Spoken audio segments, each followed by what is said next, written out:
Street vendors selling soles or spicy snacks. Sweet simplicity in a typical Indonesian neighborhood.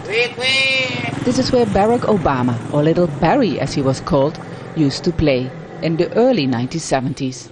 Dirt roads, no asphalt, simple houses, electricity had barely arrived. Ya, kalau dibilang miskin ya bisa juga. We were all poor.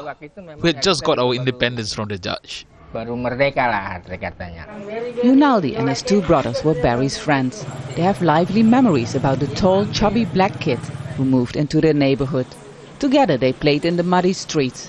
But life wasn't always easy for the future president. Sampai kita tendang, sampai kita pukul, sampai kita... Sometimes we would attack him with 3 or 4 kids. We couldn't handle him by ourselves. Only when we started to really hurt him, he would call, "Mommy." Baru dia teriak, "Mami, Mami."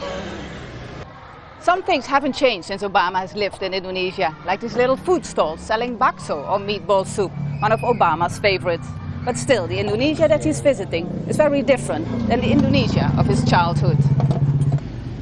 The death toll was anybody's guess, a few 100,000, maybe 500,000.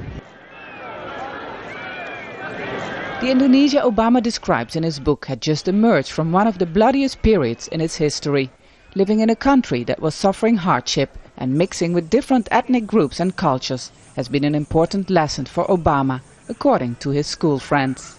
In our class, there is a Catholic kid, Muslim, Christians, Protestant, Buddhism in one place.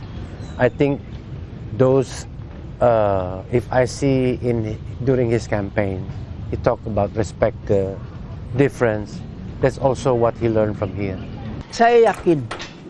When I listen to his speeches, I can hear part of it comes from living in that area, Menteng Dalam. Kunrad Satyokusuma was the village head and a very good friend of Obama's mother. He doesn't differentiate between people. Jadi semua itu anggap semua kawan. He treats everyone as his friend. That's Obama.